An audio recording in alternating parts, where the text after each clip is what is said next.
Let's pray. Our beloved Heavenly Father, once again we come into your presence with awe and with wonder because you're the great God.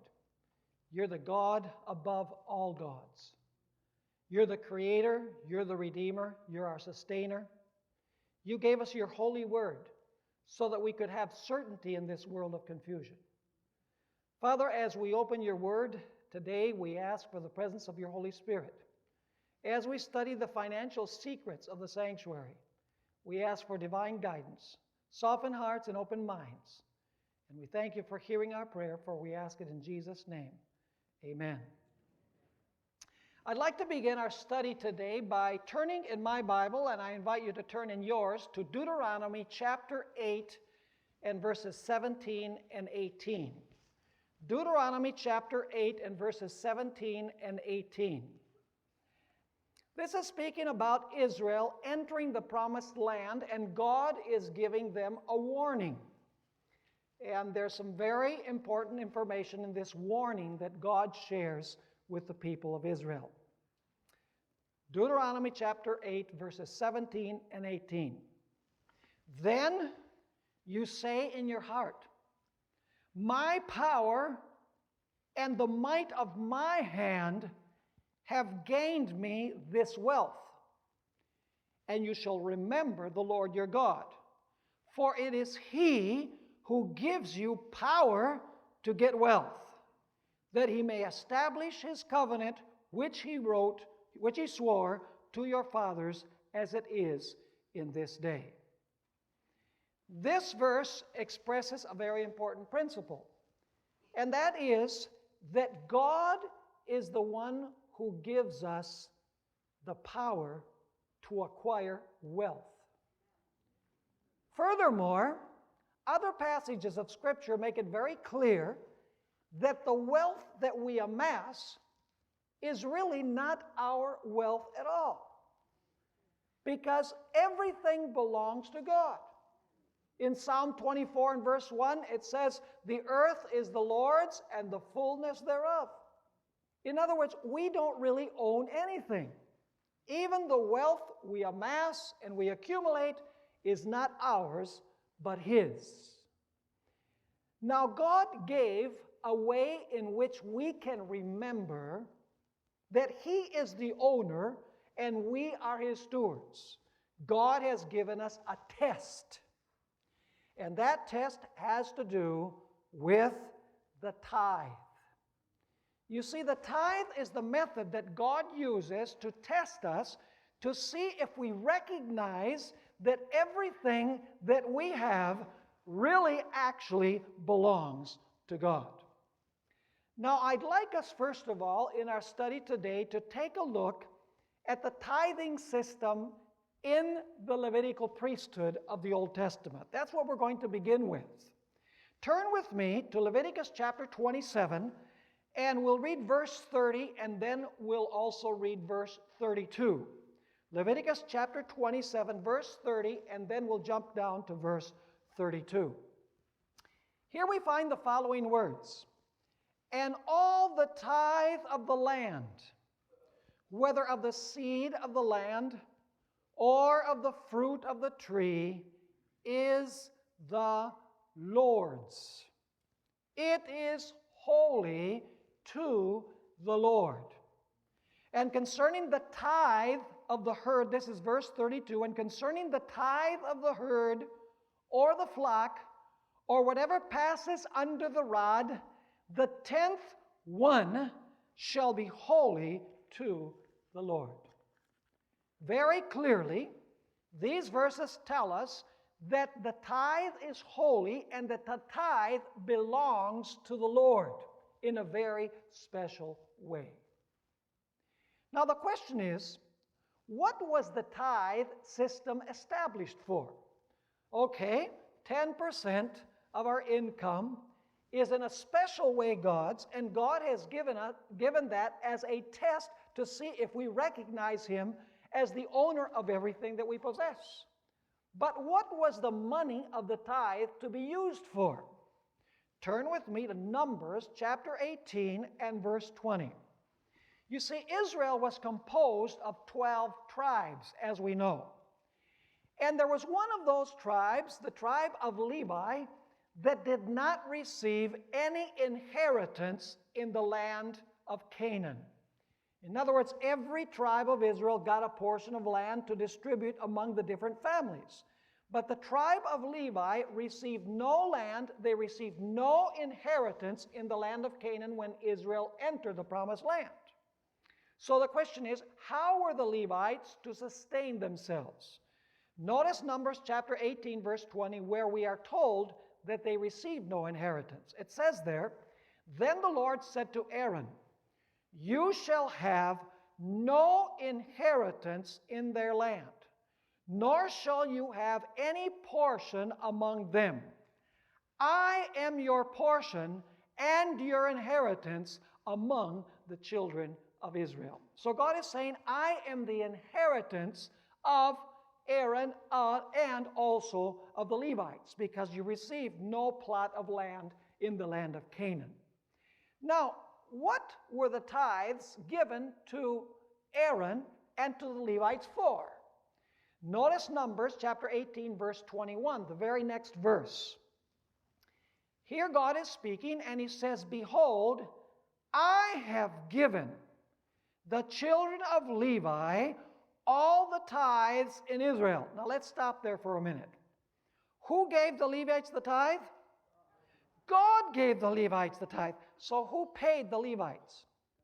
God did. You know, it's become very common in the church today for people to withhold tithe if they don't like the pastor, because they say, "We pay your salary." The fact is that this text tells us that the church members do not pay the salary of the pastor. God pays the salary of the pastor. This text says it very clearly. "Behold, I have given the children of Levi all the tithes in Israel." Now notice the reason why. It continues saying, "as an inheritance in return for the work which they perform, the work of the tabernacle of meeting." In other words, they met the spiritual needs of Israel. And because they were employed full time in meeting the needs, spiritual needs of Israel, Israel was supposed to bring the tithes, and God paid the Levites with the tithes. Now, I would like you to notice also Numbers chapter 18 and verse 24. Once again, the same concept is expressed all over again. It says here, "For the tithes of the children of Israel, which they offer up as a heave offering to the Lord," notice the idea once again, "I have given to the Levites as an inheritance. Therefore I have said to them, among the children of Israel, they shall have no inheritance." So who gave the Levites the tithe? Yes, the church members brought their tithes to the sanctuary, to the temple, but really, God was paying them for the spiritual service that they rendered to the congregation of Israel. Now, there's an interesting detail there in Numbers chapter 18, and that is that even the Levites tithed the tithe. Notice what we find in Leviticus chapter 18 and verse 26. Leviticus chapter 18 and verse 26.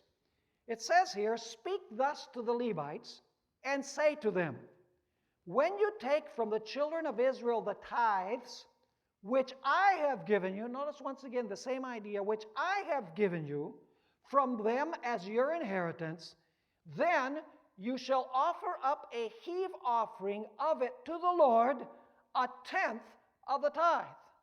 So notice once again that not only was the congregation to tithe, but the Levites were supposed to tithe the tithe. Basically, the reason why is because the Levites were the ministers of Israel, and they were supposed to give a good example.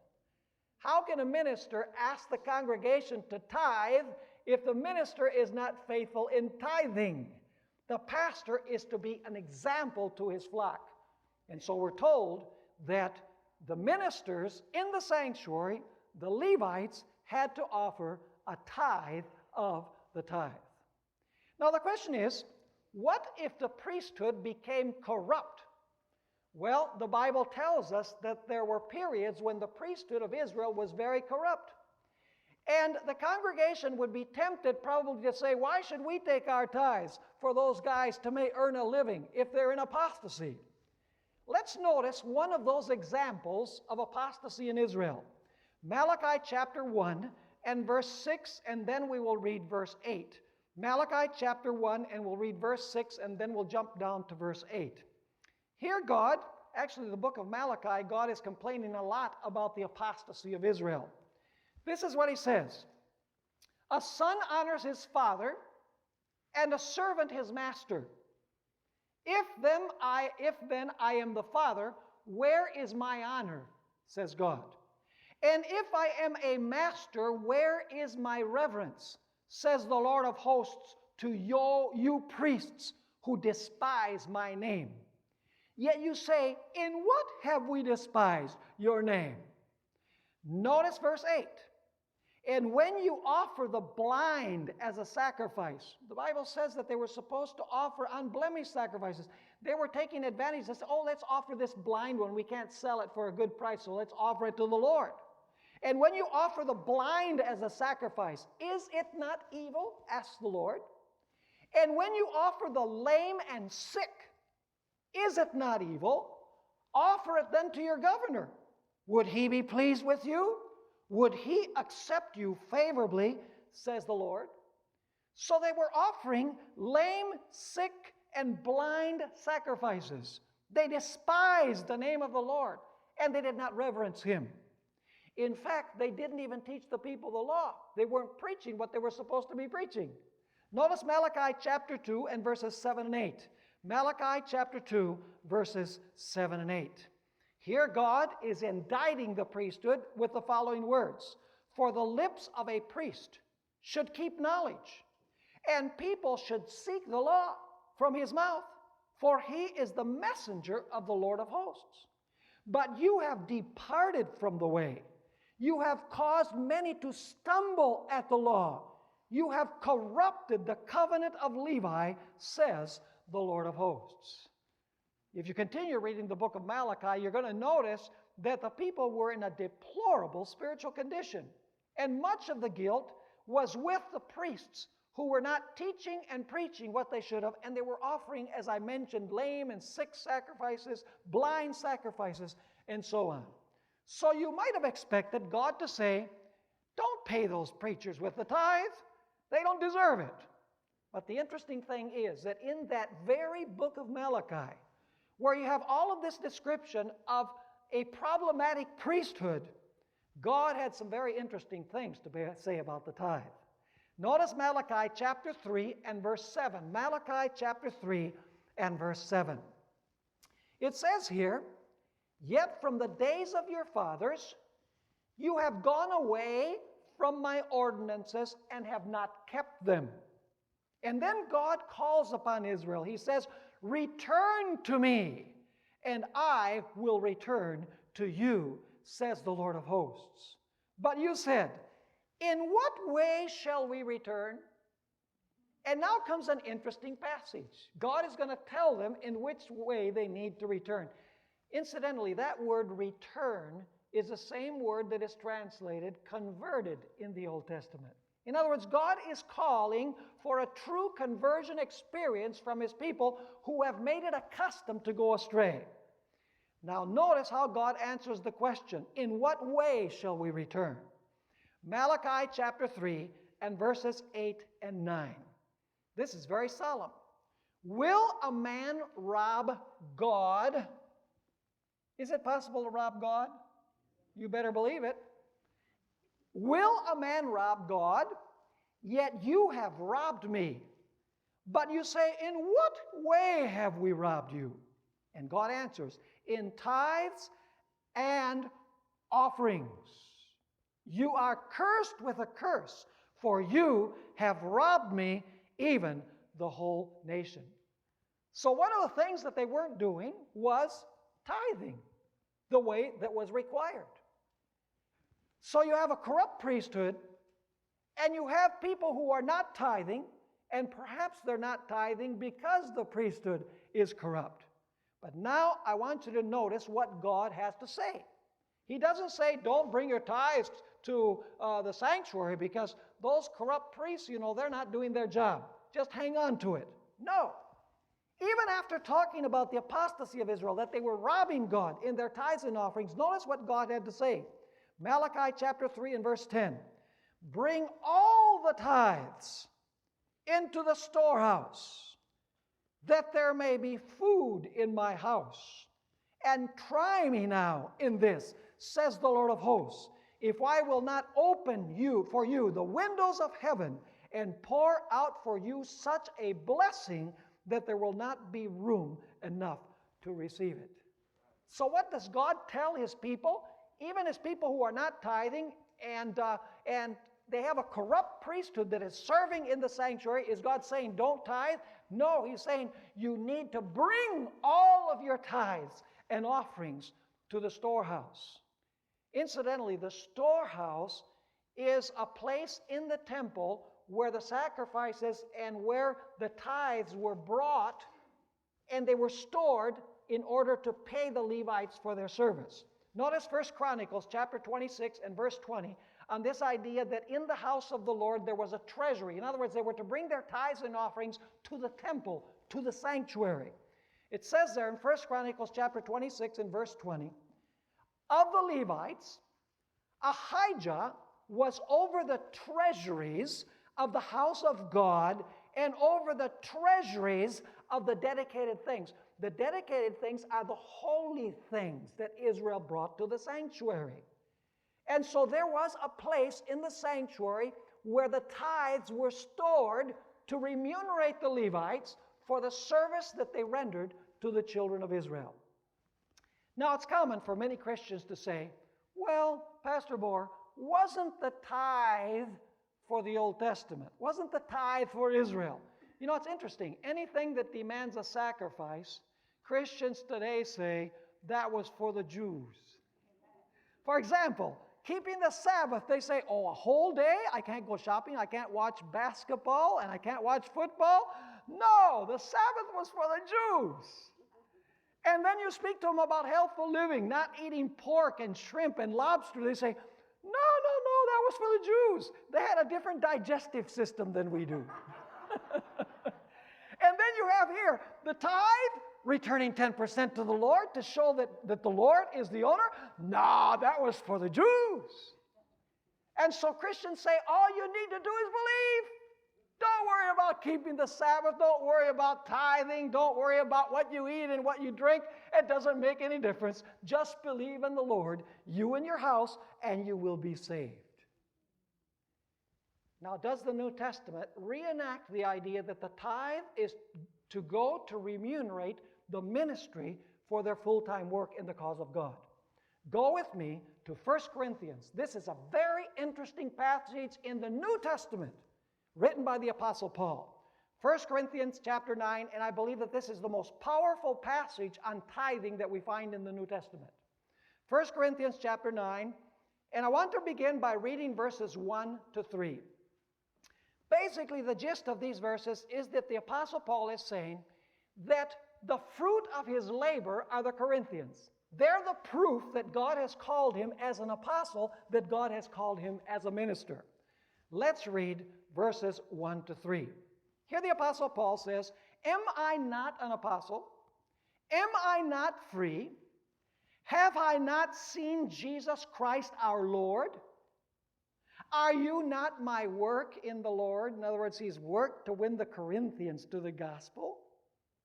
If I am not an apostle to others, yet doubtless I am to you, for you are the seal of my apostleship in the Lord, my defense to those who examine me in this. In other words, there are individuals who were criticizing Paul and say, you weren't called to the ministry. Paul is saying the Corinthians, the conversion of the Corinthians, and their accepting the gospel is an evidence that I was called as an apostle and I was sent to them. Now let's go to 1 Corinthians chapter 9 and verses 4 through 6. Now Paul is going to discuss a very thorny issue. It seems like the Apostle Paul and Barnabas were traveling, and we know that Paul had to make tents in order to sustain himself. And we don't know exactly what Barnabas did. Maybe he helped him build tents as well. But I want you to notice what the Apostle Paul has to say in 1 Corinthians chapter 9, verses 4 through 6. Here he says, "Do we have no right to eat and drink?" He's talking about himself and Barnabas. "Do we have no right to take along a believing wife?" In other words, on our trips, can't we take our wives with us? "As do also the other apostles, the brothers of the Lord, and Cephas," that is Peter. "Or is it only Barnabas and I who have no right to refrain from working?" I like the way the NIV translates it. "Is it only Barnabas and I who must work for a living?" In other words, he's saying, is it Barnabas and me that cannot benefit from financial support from the church, that we have to work in order to get financial support? That's what he's saying. And then the Apostle Paul argues, using 4 different analogies, that it is necessary for those who work in preaching the gospel to be remunerated for their spiritual work. Notice 1 Corinthians chapter 9 and verse 7. He's going to use 4 analogies. He says, "Whoever goes to war at his own expense." Imagine the U.S. government saying, "Now you're going to go to war, but you have to pay for your own food, and you have to pay for your own clothes, and you have to pay for your own lodging, and you have to pay for your own weapons." Oh, that would be, nobody would join the army, right? Nobody would join the armed forces. Because when you serve in the army, what happens? Everything is provided because you're working in the army or you're working in the armed forces. And so he says, whoever goes to war at his own expense. Now, that's the first example. Second example, who plants a vineyard and does not eat of its fruit? Pretty logical, isn't it? Now he gives a third analogy. Or who tends a flock and does not drink of the milk of the flock? You see the 3 analogies? Going to war, the second is planting a vineyard, and the third is tending a flock. And then he gives the 4th analogy, and he amplifies this one even more. 1 Corinthians chapter 9 and verses 8 and 9. He says, "Do I say these things as a mere man?" Basically what he's saying, is this merely my own human opinion? Notice what he continues saying. "Or does not the law say the same also?" Now, there's the 3 examples that I've given. Is that my human opinion? Are those just analogies I invented? Or does perhaps the law also say the same thing that I'm telling you? Now, notice the text that he's going to refer to, Deuteronomy 25 and verse 4. He continues saying in verse 9, "For it is written in the law of Moses, you shall not muzzle an ox while it treads out the grain." Why not? Because the ox is working, treading the grain, and he has a right to what? A right to eat of the grain. Exactly. Now notice what it continues saying. Is it oxen God is concerned about? In other words, did God give this law because he was so worried about oxen being able to eat because they work? I want you to notice what he says in 1 Corinthians 9, verse 10, because he's going to say this was written not for oxen, this was written for us, for those who work in the gospel. Because you see, an ox is a beast of burden, and he serves his master. And so the Apostle Paul is saying, we are apostles that preach the gospel, and we serve our master. So this was written not for the good of oxen alone, it was written for those who preach the gospel. Notice what he says in verse 10. Or does he say it altogether for our sakes? Did he say this for oxen, or does he say it altogether for our sakes? And then he answers his own question. For our own sakes, no doubt, this is written, that he who plows should plow in hope, and he who threshes in hope should be partaker of his hope. What is the Apostle Paul saying here? He's saying that an individual who preaches the gospel should be what? should be remunerated because of the work that he performs by preaching the gospel. Now notice 1 Corinthians 9, 11, and 12, where he continues his argument and he makes it very clear. He says, if we, that is the apostles who preach, if we have sown spiritual things for you, is it a great thing if we reap your material things? Are you understanding what he's saying? In other words, if we just serve your spiritual needs, is it too much to ask you to supply our material or our physical needs? Verse 12. If others are partakers of this right over you, are we not even more? And then he says, nevertheless, we have not used this right. Notice that it's not a privilege, it is a what? It is a right according to him. So he says in verse 12, if others are partakers of this right over you, are we not even more? Nevertheless, we have not used this right, or this right, but endure all things, lest we hinder the gospel of Christ. Now, the next two verses are critically important. Have you understood his argument so far? Now, the next two verses are really crucial because they deal with the sanctuary, and this is a series on the sanctuary. He's going to take what happened with the Levites, and he is going to apply it to those who preach the gospel in New Testament times. Notice 1 Corinthians chapter 9 and verse 13.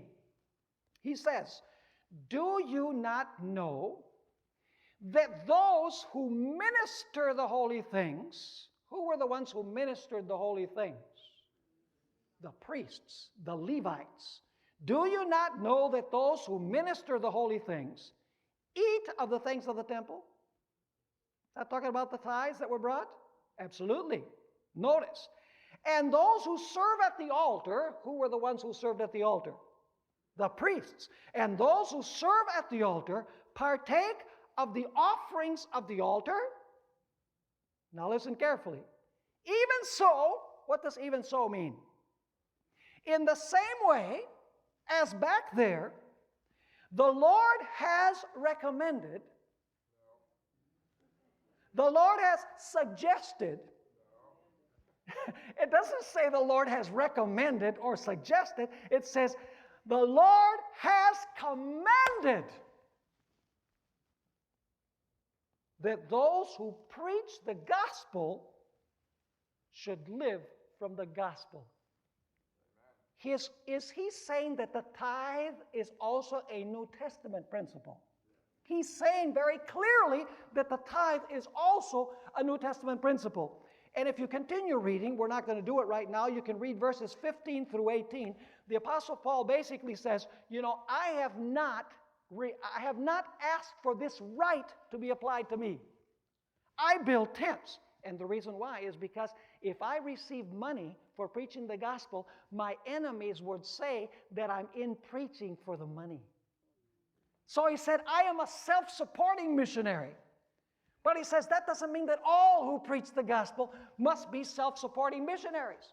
Because he very clearly says that those who share the gospel should live from the gospel, and that was done from the tithe.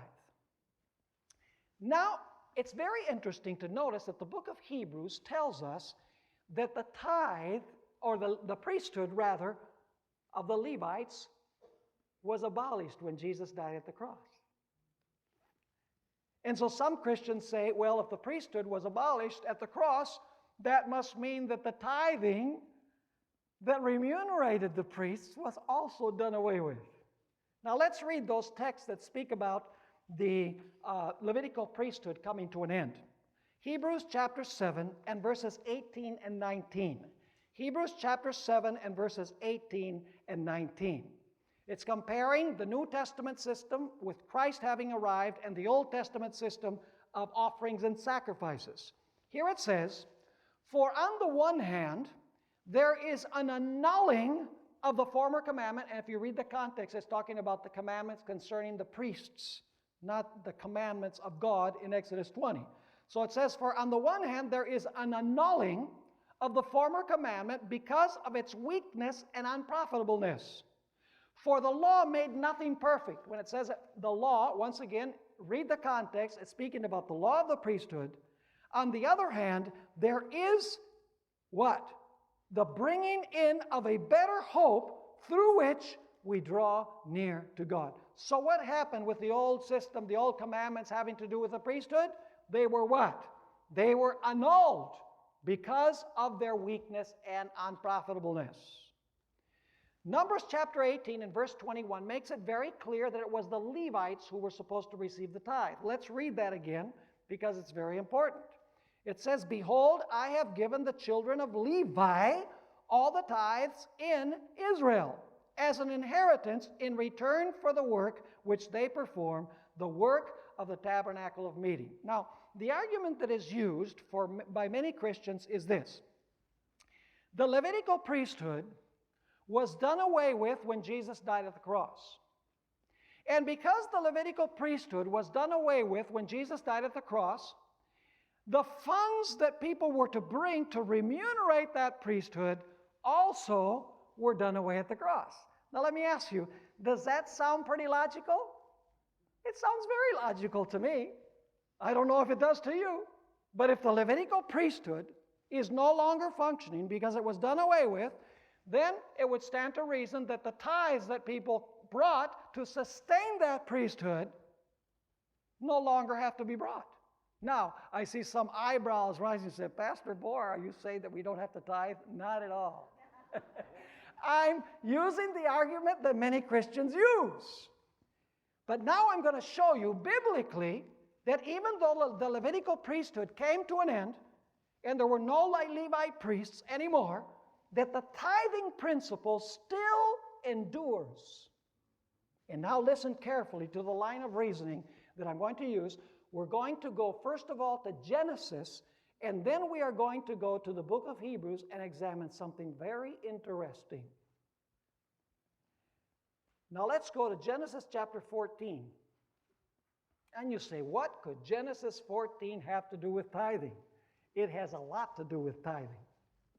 Now, the story that we find in Genesis chapter 14 is being written, or is actually taking place 500 years before the Levitical priesthood was established.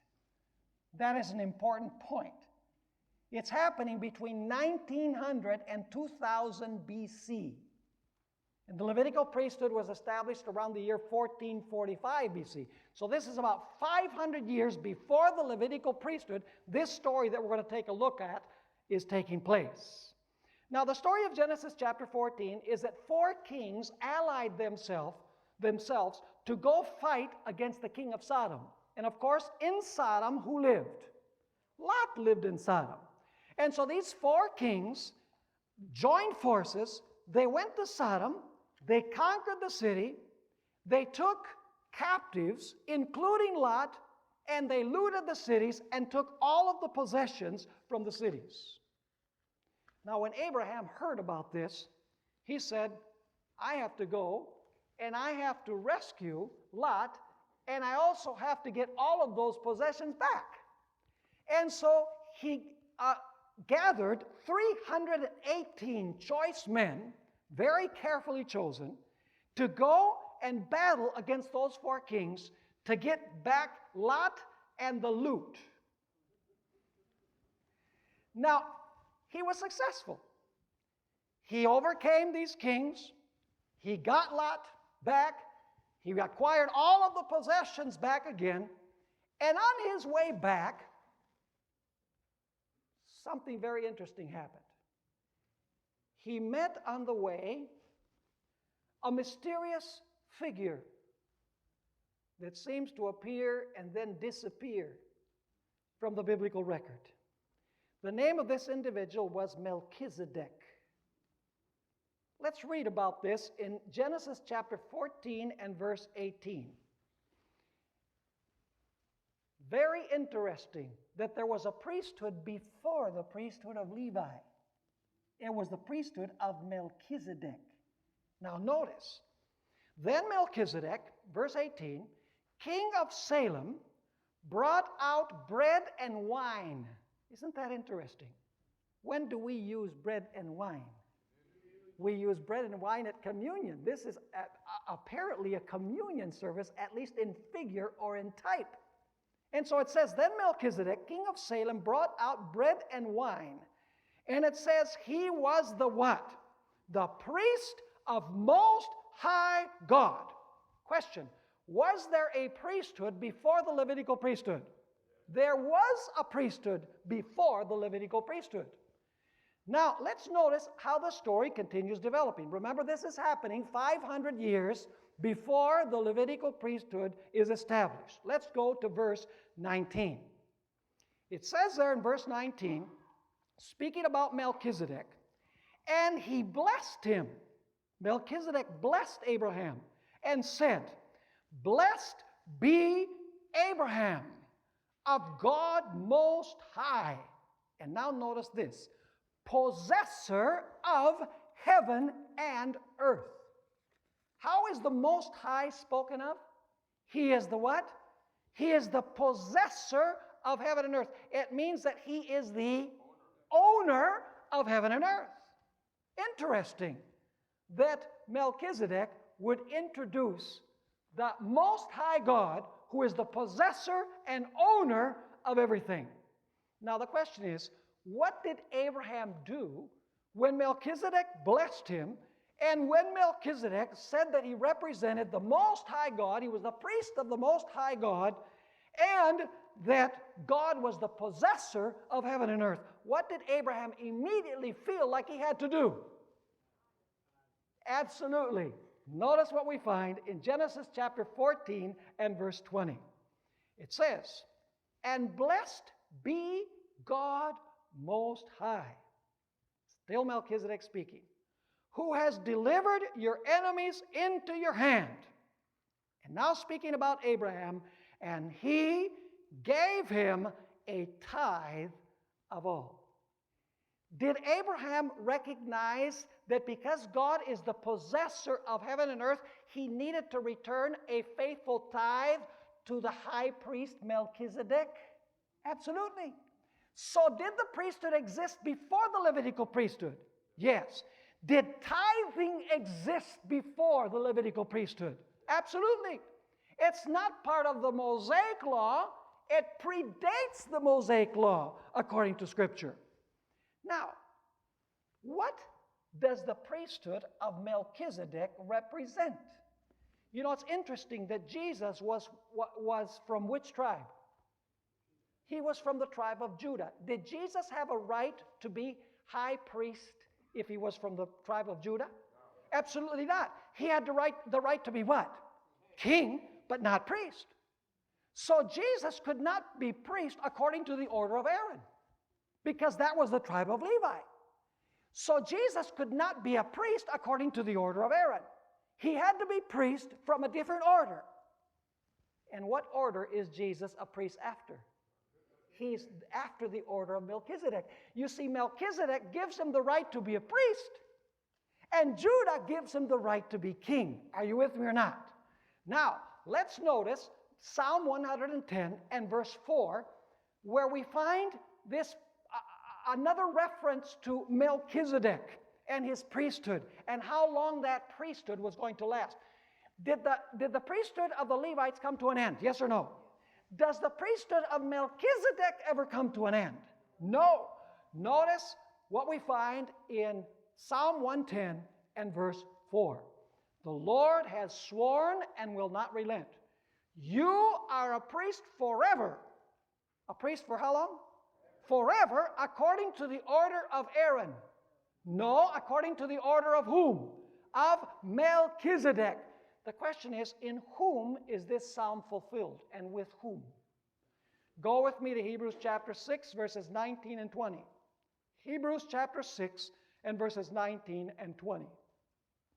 Here, the Apostle Paul, whom I believe to be behind the book of Hebrews, says this: this hope we have as an anchor of the soul, both sure and steadfast, and which enters the presence behind the veil, where the forerunner has entered for us, even Jesus, having become high priest forever according to the order of Melchizedek. Notice another reference. There are many references to this same verse, Psalm 110, verse 4 in Hebrews, but let's read only one more. Hebrews 7 and verse 17. Speaking about Jesus, it says, "For he testifies, you are a priest forever according to the order of Melchizedek."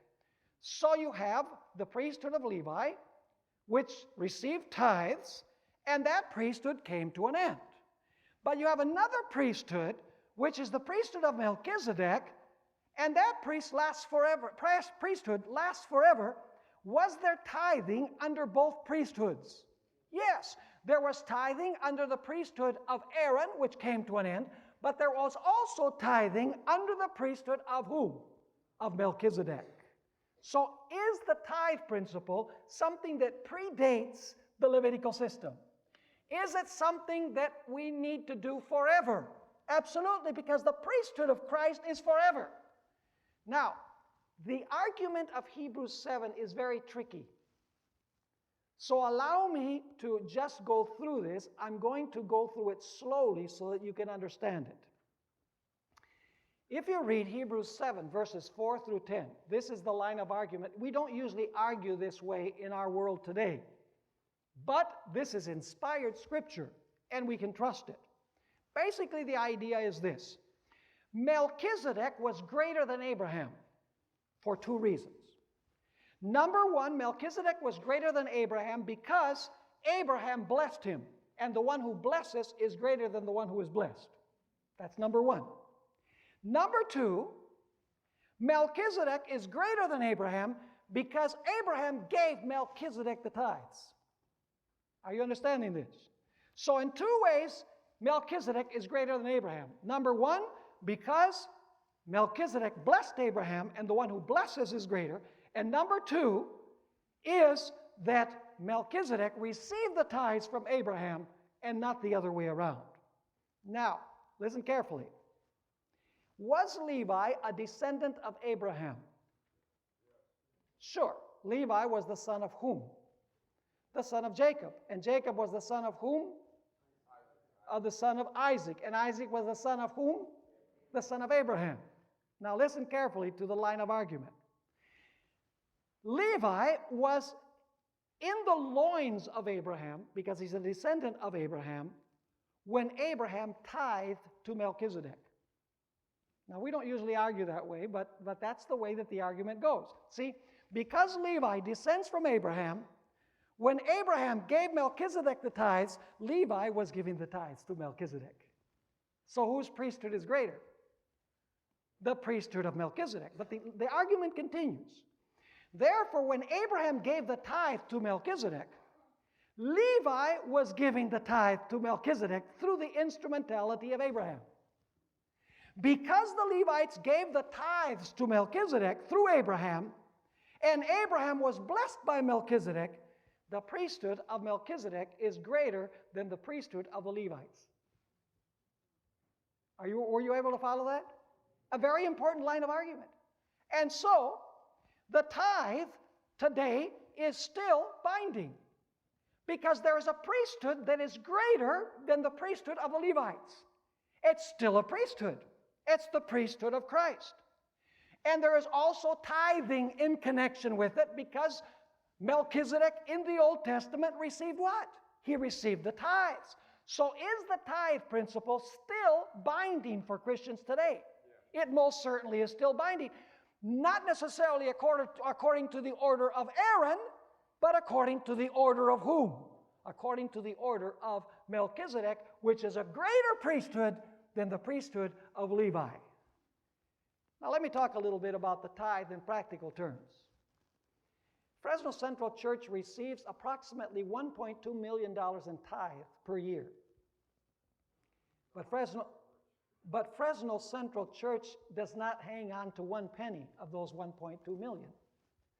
All of the $1.2 million goes to our central office in Clovis. And the money is used to remunerate all of the pastors in the Central California area. And some of you are probably thinking, they're saying, "Ha, foul!" You know, if we have enough tithe to pay for 10 pastors, why do we only have 2 pastors paid by conference funds? Well, let me tell you why. And I'm not complaining about this. It's because other churches don't have enough tithe funds to pay for a pastor. And so the pastors, the churches that have more income as tithe, they help the smaller churches so that the smaller churches can have pastoral help. Isn't that magnanimous? Isn't that God's plan for the strong to help the weak? And so Fresno Central Church does not retain 1 penny of the tithe. You say, well, how does the church function then? Let me ask you, can we rob God in offerings also? Let me read you back once again, Malachi chapter 3 and verse 8. Very important verse. Will a man rob God? Yet you have robbed me. But you say, in what way have we robbed you? And then God answers, in tithes and offerings. Now you're saying, if Fresno Central doesn't get to keep any of its tithe, how does the church run financially? Well, let me say that our church has a budget, a yearly budget of approximately $300,000. That's our yearly budget at Fresno Central Church. But we can't use the tithe for that because the tithe does not stay here.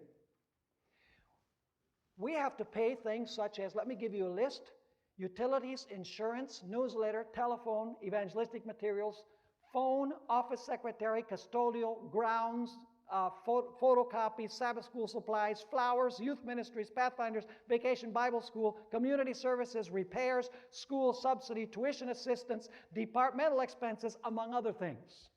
So the question is, how can Fresno Central function financially if we don't get to keep any of the tithe? The answer is simply that there's a little line on your tithe envelope that says church budget. And that money all stays at Fresno Central Church. Every penny that you give for church budget stays at Fresno Central Church, and it's distributed among all of those things that I mentioned to pay for the expenses of Fresno Central Church. So when you've returned your tithe, you haven't given a penny, because that's not yours anyway. The tithe belongs to the Lord. We don't pay tithe, we return tithe. It comes through our fingers and we return it to God. In other words, we're not being generous by returning the tithe, because the tithe isn't ours in the first place. Are you following me? It's in the offerings where we show our gratitude and our thankfulness to God, particularly when we sustain the ministry of our church. Now, Fresno Central has perennially been behind in its church budget. Sometimes when we get to the month of October, November, our treasurer doesn't have any fingernails left because he's been chewing at his fingernails. The same our finance committee chair. I always tell them, we live by faith, not by fright. And every year for the last 15 years, we've operated in the black. I say, don't worry about it. God's people will come through, because lots of people settle their accounts at the end of the year. But we really shouldn't have to function that way.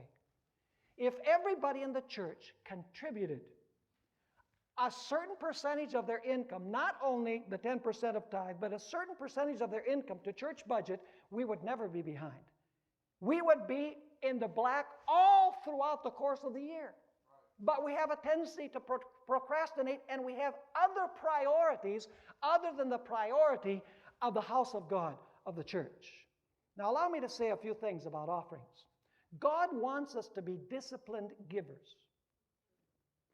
He doesn't want us to do like many people do when they see the elder get up and say, and now it's time to pick up the tithes and offerings. Would the deacons please stand? So, it's offering time. And so you look for coins, or you look for $1 or $2 and put it in the offering plate. That is undisciplined giving. God does not want us to give in that way. He wants us to be planned givers. Now go with me to 1 Corinthians chapter 16, verses 1 and 2. 1 Corinthians chapter 16 and verses 1 and 2. Here we have 4 principles that I want to share with you concerning giving. And you know, most Christians use this to try and prove that Sunday is the day we're supposed to keep.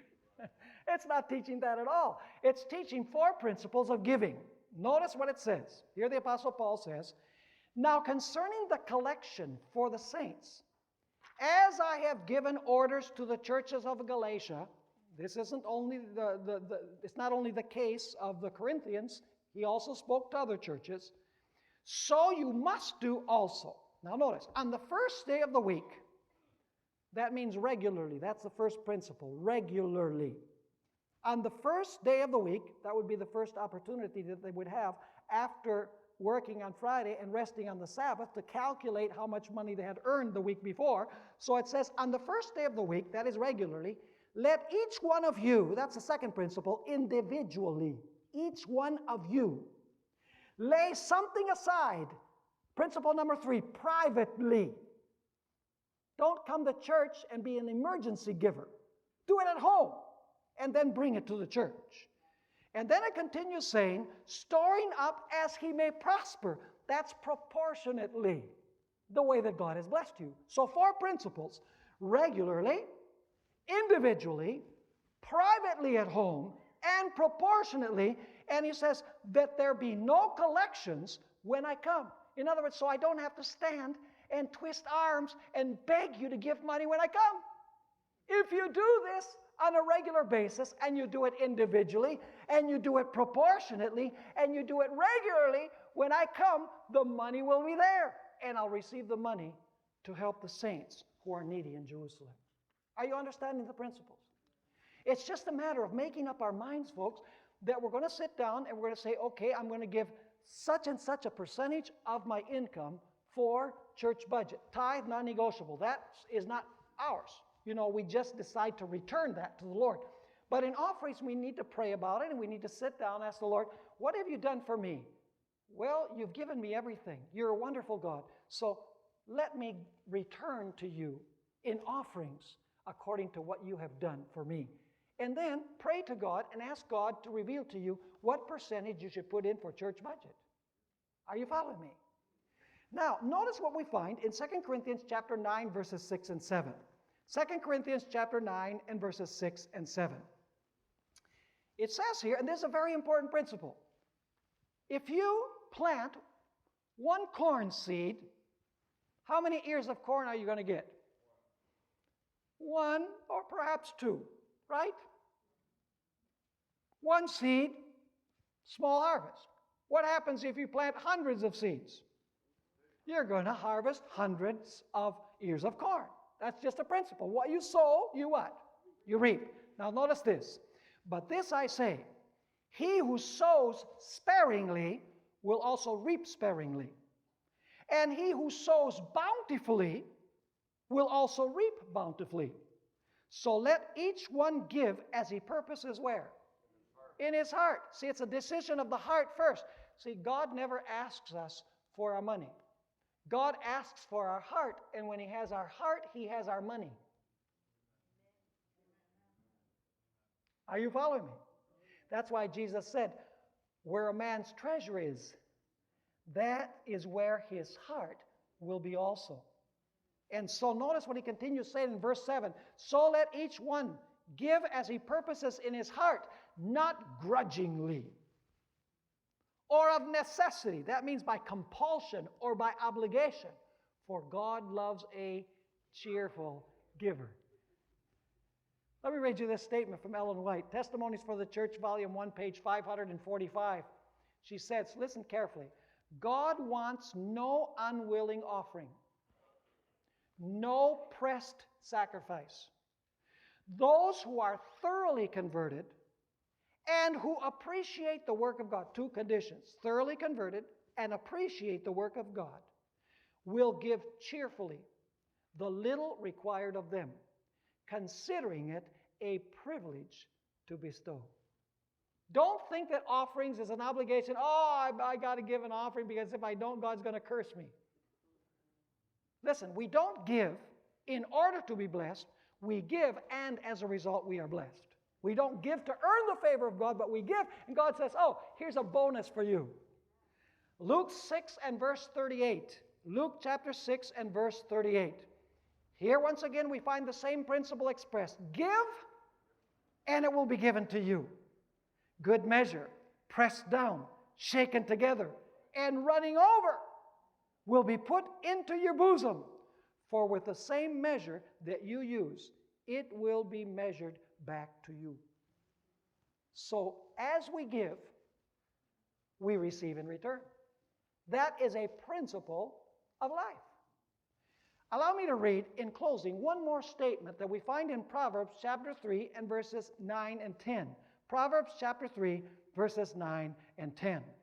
It says here, honor the Lord with your possessions and with the first fruits of all your increase. And now notice the promise. So your barns will be filled with plenty, and your vats will overflow with new wine. The only way that you know that that is true is if you try it. God says, test me now, try me now. Give it a whirl. You know, this year, our salary in Central California Conference, the pastors, was decreased 3% because of the economy. So you know the decision that I made? I said, Lord, my salary has been decreased 3%. I'm going to increase my church budget by 3%. And the Lord has blessed immensely. More than I could ever tell you. And so let's not use the excuse, oh, the economy's bad, I just don't have it. We have to buy pizza.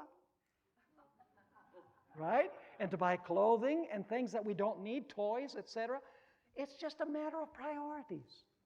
It's a matter of what is most important in our lives. It's a matter of what comes first. And those who make Jesus Christ first and last and best are the happiest people in the world. So I would pray that as we've studied this, this isn't only academic. Okay, we need to return the tithe to remunerate the preacher, and we need to also give offerings in order to sustain the church, but that this will be a priority. We'll say, church is important to us. The preaching of the gospel is important to us. This has to be the number one priority as we order our finances on this earth.